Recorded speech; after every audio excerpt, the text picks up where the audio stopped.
Well, hey there, everyone. We are back for another episode of Pickup Lines, the talk show in a car. I am Ernie Zuniga. This is Amanda Rico. And yes, we are dressed in Fiesta colors because 'tis the season. Yes, it is. And yes, while we are celebrating Fiesta, we're looking ahead to a big event coming up, which I am thrilled to be emceeing here in May, which we'll get to in just a little bit.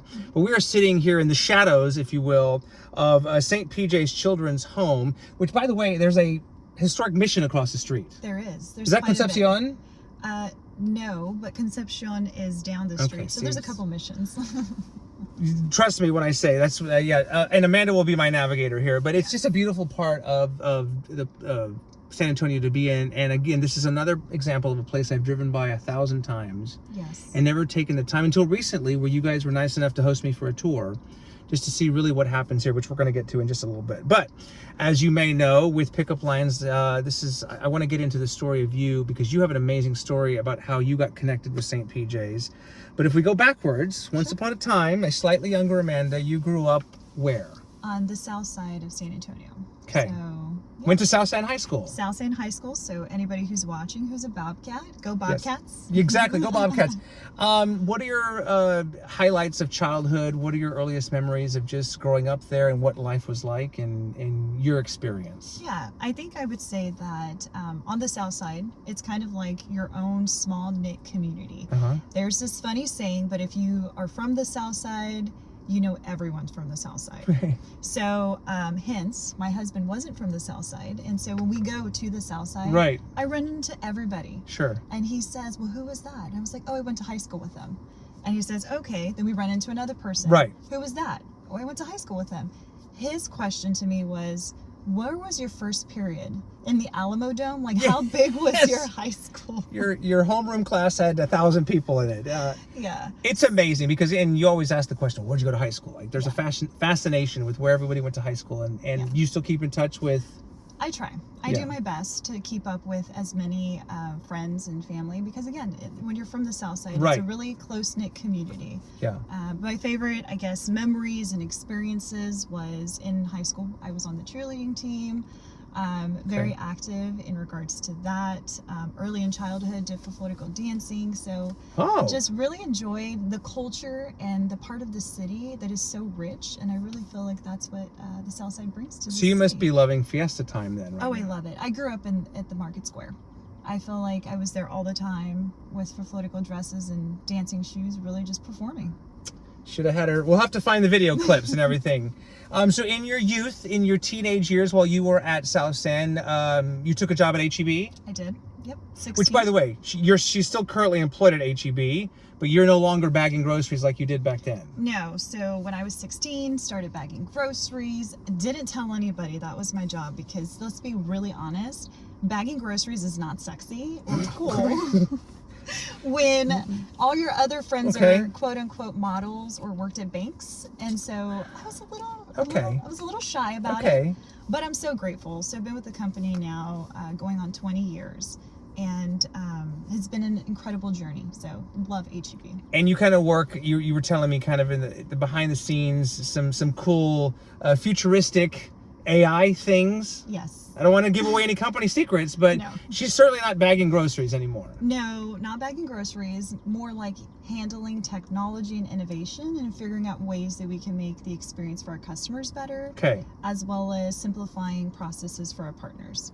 Can I just say, unsolicited, this is not an ad for H-E-B, but my wife and I, we did a video many years ago when Curbside started. Yeah. And it got like 1 million views on Facebook. But then now the delivery too, just with kids at home and everything. Just whoever invented that, thank you very much. Yes, and there's more to come. Okay. So the next delivery way of receiving your groceries is going to be, we'll have to call you for another video. Okay, I thought you were going to have like a portal or something. Just my groceries will magically appear at my house. But it's super cool, and you've been able to stay at H-E-B and continue to be there and everything. But so that's your day job, if you will. Correct. I found out recently about the story that brought you into the St. PJ's world, and I would never ask a woman her age normally, but because you were forthcoming about it, it was your 30th birthday a few years ago. It was. Where I don't remember what exactly that aha moment was, but you were planning for your 30th birthday, a milestone birthday. Yes. You were going to go big. Yep. You had your husband in the loop. Yes, he was kind of nervous and trying to figure out logistically, how am I going to do this? because my Pinterest board probably looks Right. like insane. Right. You talked about wanting to have mariachis, and you were the cake, and you were going to go big. I don't know where you were going to have it. Maybe at the Alamo Dome. I don't know, but On the rooftop somewhere. on the rooftop somewhere glamorous, with overlooking downtown or whatever. With fireworks. Which is great, right? I mean, nobody would fault you for that. I mean, it's your 30th birthday, but then something happened. Yes, something happened.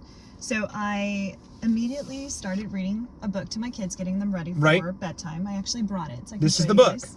So it's called Light of the Darkness. Right. And so my two boys, again, were little. We've read this book several times.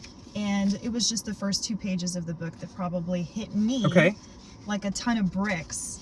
And I started to cry, and my 2 kids looked at me like, what is she doing and why is she crying? Okay. In the middle of this book. I'm just going to read the Go ahead. first. Yes, of course. So it says, I was just a boy one winter's night beneath my favorite tree. It was the night of my 12th birthday, all alone as I could be. No cards, no cake, no candles, no presents wrapped for me, because no one threw a party for a little boy who couldn't see. And I think that was it. I couldn't even go to the next page. I started to cry, and I was kind of like convicted, essentially, in my heart. And I felt like, wow, you know, I've had 30 wonderful years of life. Right. And there are other kids that have never had a celebration, a birthday party, Right. or even just special moments. And that's where I kind of paused and said, this lavish birthday party that I'm planning on the rooftop with fireworks and mariachis and all the things, it should be less for me and more for others. And so that's kind of where the journey started. I love it. And you went to work and you started, making phone calls and Yes. asks, because obviously these things cost money, and you were needing some help providing all the different things, the entertainment and the food and whatever, paper products, those kinds of things. Yeah. And I think you said you had a hard time finding people to say yes. I did. I feel like I had more rejections and more no's than yeses. I kept calling and it was like, well, it's going to cost this much. Right. Or, hey, I'm sorry, I'm booked this day. I'm not available. There was just a point where I was like, you know what, maybe this isn't part of the plan. My idea is just not supposed to happen. And I made one last phone call to a friend. I hope you get to see this, Brian Boyd. Yes. And he's from Lumen Events. He was our wedding DJ. And I told him this idea. And I thought to myself, man, this guy's expensive. There's no way he's going to say yes. And long story short, he said yes. Wow. And he joined the journey. And after that one yes, there was more yeses and more yeses. And this event that was supposed to be very simple turned into a really, really cool ongoing annual event. Which continues to this day. So partially, we have kind of, since COVID, things kind of got a little weird. We had to migrate. For everybody, yes. Yeah, and also just regulations on how we have to maintain the children. Of course. We do Christmas now. So the birthday party has turned into a Christmas celebration. So, yeah. So we should mention, we're obviously here at St. PJ's Children's Home, and I know it's difficult to see because you don't get to see a lot, but literally, if you were to look behind us about, 100 yards or so, it's a spectacular building that if that building could talk, I mean, it's just a beautiful chapel facility. What is behind us exactly? Yeah, so that is where the children have chapel. That's where they have mass. The Archbishop, he comes over. Right. Every Christmas, they have a wonderful ceremony that occurs. And we also light up the facility. And we light up the Christmas tree that sits right in front of the chapel. Very nice. And so it's just beautiful. It's very historic. You said the missions earlier. Right. It kind of resembles the same theme. Sure, yeah. So if people haven't seen it, I don't know, just drive by. You can see it from the fence line. Exactly. And for obvious reasons, we've positioned in the car in a way where we're not going to show the kids for obvious reasons and everything. But I suspect that St. PJ's is a case where a lot of people who see this have heard of St. PJ's. Correct. But maybe they don't know, through no fault of their own, they just don't know exactly what happens here. So how do you describe what this place is? It's been around for a long time. Yes. How do you best describe what happens here? Yeah, so I would say, if I were to just kind of distill it down, St. PJ's is a haven for hope. It's an emergency facility. So unfortunately, the children who are brought into this facility are brought in because they've had to endure some extreme situations and circumstances. Right. Whether it's drug abuse, whether it's sexual molestation, whether it's neglect, again, at its most severe scenario. And so what this facility does is they take them in because it's an emergency. Right. I would describe it like a hospital. Okay. Essentially. Okay. And what they do is they provide them counseling, resourcing, and they provide them hope for the future. How do we then redirect the children that have been in really bad situations to be able to have a thriving future? I mentioned this the other day. I was here for the tour where we talked about over the years, all the years I've done the news, and you talk about these horrific stories of things that have happened to children or things that happened to adults who had children, and the adults go to prison or were killed or whatever the case may be, and you wonder, where's the follow-up on the kids? Like, what happened to the kids? Yeah. In some cases, maybe they come here, but I know, and there are other places like St. PJ's around, but I know here in particular, there is an emphasis on keeping, if there are siblings, keeping them together. Absolutely. And I would say 90% don't come independently. They come in groups. So you'll have like brother and sister and sister and brother and sister, upwards to 10. I was going to say, you had a family of 10 recently come here, right? Yes. And so again, if you separate them, what does that do? As the older sibling sometimes is like a parent figure. The caretaker, right. Correct. Inside the household. And so now truly mom and dad are not present, but then the older sibling. So it's very tough. It's a real life situation, but it's hard to really understand the realities of someone else. Again, we're talking about St. PJ's Children's Home, and the age range is what? So you can get from 1-year-old, months old, all the way up to 17. Little bitty ones in diapers all the way to, because then at 18 they would age out, is that correct? Correct, yes. So, all right, so you had your party 5-6 years ago, and I think most people would have seen that and said, you know what, that's awesome, that's great, you could have stopped right there, and still would have been amazing. Yeah. You are the current president of the board of St. PJ's Children's Home. So why did you decide to stay and get involved to the point where you are now running the board? Yeah, because I believe in the mission. You know, it wasn't enough to just come and celebrate and share a cupcake and a gift with a kid. I knew there was a long-term, long-lasting impact, and we don't get to see where these children go. Right. At the very end of the day, I don't get to see them grow up to be a 25-year-old. I see them when they're 3 years old and they're in my arms and they're crying saying, Mom, Dad. Right. But I don't get to see when they turn 25, but I do know the decisions we make, the money we raise, the impact that we have, the counseling that we provide them, it plants a seed for whatever is that I will never be able to see. And so being a part of the board gives me the opportunity to really figure out ways to rally the community around supporting these children and being an advocate for them. They don't have a voice. And it's like, how do you help them find their voice? How do you help them have a future and hope? And essentially, how do you help them have a new story? Yeah, and you bring up a great point because, you know, you do this kind of work and it might be decades before you see, you know, the fruits of your labor, if you will. Absolutely. And you're okay with that? I'm okay because I know that what I'm doing today is going to make an impact. You have to trust what you're doing right now in the moment. Right. And not being able to know that, okay, whatever I can't see is making an impact. You just have to trust the now.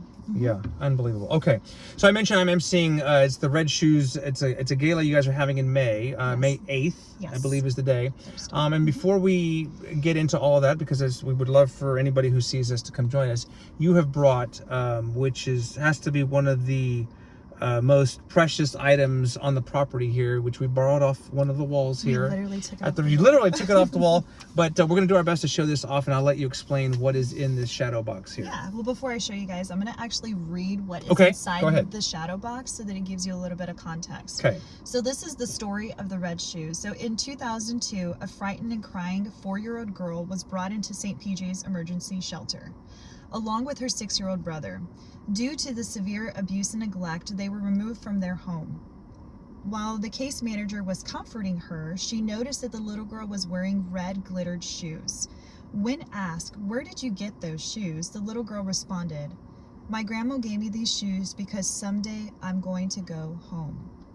And so home is how abused and neglected children in our community have referred to St. PJ's for over a century. Those little red shoes are inspiration for our Red Shoe Gala and have served as a reminder that each child's dream of a special, safe place called home. So everybody wants a safe home. For sure. And so home may look different. And so to her, these shoes gave her hope for one day having a safe place to call home. Oh, and you have I have the the red shoes. And I know there's a glare and everything, but those are the actual shoes. Do we even know what year this was or when they came in? 2002. Okay, so 20 something years old. Yeah, so this is real life. Do we know whatever happened to the girl who had these shoes on? And this goes back to sometimes you won't. Yeah. You know, the end of the story, you just have to hold on to the hope and believe and trust. I don't think so. Okay. But we have to know that whatever we're doing right now, today, is going to make a difference. Okay. Yeah. I can live with that. Yeah. And clearly you can as well. That's pretty remarkable. Okay, so that brings us to the event on May 8th, which I know a lot of people are kind of all in Fiesta right now, which is fine. But as soon as that is over, this is a big night for you guys. Probably, is it your largest fundraiser? It is our annual largest fundraiser. Our goal here is to sell some individual tickets for seats. There's still some available, so please, if you want to join, buy a ticket. We can definitely link it over on your page. We'll put it on there. Absolutely. Okay. I'll put it on here.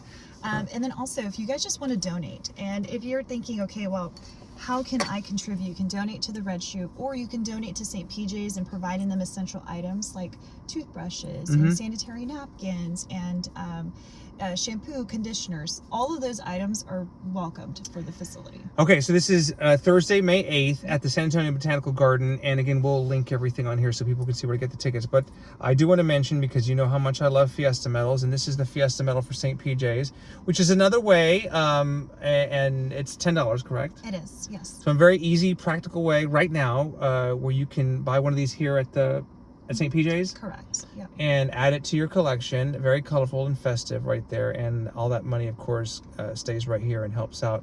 Absolutely. All the little, do we know how many kiddos are here on the property right now? So the facility can hold up to, I believe it's 130. Okay. Prior to COVID, prior to some changes in the legislation system. Yes. When I threw the birthday party, there was 150.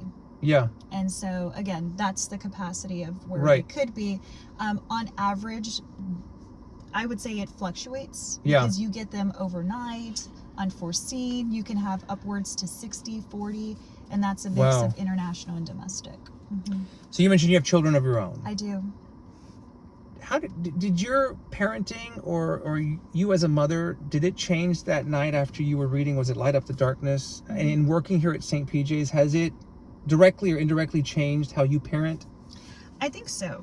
And honestly, I feel like what it has helped me do too is my children. So this is actually a cute, funny story that just happened yesterday. Okay. My husband, I guess we were driving by a billboard and it was maybe the lottery. You know how they put how much money? How much for sure. That is on the table. The jackpot, yes. So he asked my 8-year-old, he says, Noah, what would you do with $17 million? And so I'm thinking, wow, he's asking an 8-year-old, what are you going to do with that much money? He's going to probably say something insane, absurd, and funny. And his response was, I'd give it to the children. Oh! And that's where it was like, okay, what I'm doing is making a difference because living a legacy starts now. It's not when you die. Right. It's what you do today. And so if he sees what I do, then I hope and pray that he can do that in future for others. And so if that was his response, I'm like, okay, that's job well done. It's good parenting. Yeah. That's good parenting. There's no doubt about it. Super cool because, you know, you're doing your corporate job and you got kids and Fiesta and all these other obligations, but it's just, is it a calling? Is there any other way to put it? I think so. There's a difference between an assignment and a calling. Right. And I think giving and being present and being selfless. Right. It really is one thing that, since being associated to PJ's, has helped me really understand that's the gift. And that's winning. It's less for you and more for others. When do you start planning your 40th birthday party? I know. I don't know. Yeah, I mean, by the way, she's not quite there yet. I'm not again, and I don't like to harp on her age, but her 30th birthday is really essentially changed her life, if you will. And honestly, ever since, I've been celebrating other people other than me since then, and I'm okay with that because it brings me more joy. That's why when it's my 40th, we'll see what happens with that. Yeah, I think it's amazing. The first time I heard the story, it's one of those where have I been? How did I not know about this, Amanda Rico, and everything that you're doing? Have we left anything out or anything else you want to say about just the mission, the kiddos, I know we got, again, the Red Shoes Fiesta May 8th. Yes. Get the tickets and support however you can, but have we left anything out? No, I would just say again, if you feel compelled in being a part of a bigger mission, St. PJ's is a fantastic organization. I think the stats for me is also what helps bring reality to the actual facility and organization. So I brought a few that I just wanted to share go ahead. with the group so they can fully understand. So 1 in 10 children in the U.S. are sexually abused before the age of 18. So that's a blaring statistic. And if we really kind of broke that down, in Bexar County, there's 650,000 children. So if we're saying 1 in 10, that means that 65,000 will be abused and neglected sexually. And so how do we stop the abuse and neglect, or how do we then redirect and reform? Because how many of those we hear about on the news, but how many of them go unreported, or nobody ever speaks up? Correct. And that's where it's like, if we could be the advocate for them, if we know it's happening, don't withhold from picking up the phone and making a report. Right. It's important that we are the advocate for those kids. Yeah. Absolutely. The other number that was kind of blaring for me and stands out, but in 2022, Bexar County was rated the second highest number of confirmed child abuse and neglect cases. And so there have been some fatalities. That's the other part, is it gets so severe that unfortunately they become the stories on the news. A statistic, unfortunately. And yes, they end up on the news, and it's just every single time that happens, it gets me. But the work continues here, and will continue day and night, 24 hours a day. Yeah. And again, it will be led in large part by Amanda Rico here, the president of the board of St. PJ's Children's Home. One more time, I got to show the Fiesta Medal, which you are proudly wearing. I am. And you can come over here and make sure we get it here. Listen, like I said, I know you're super busy and have a lot going on, but thank you so much for sharing your story, for what you do. I think it's truly inspiring, and maybe it will encourage others to kind of rethink how they celebrate their birthdays, or just how they give back, and especially when it comes to young people. I mean, I think we can all agree. Yeah, absolutely. It's an important thing to do. So thank you. Thank you for having us. All right, there you have it, Amanda Rico, St. PJ's Children's Home. Again, the Red Shoes Fiesta happening on May 8th at the San Antonio Botanical Garden. We will be there, and we would love for you to be there as well. So until next time, I'm Ernie Zuniga. This is Pickup Lines, the talk show in a car. We will see you again very soon. Bye for now.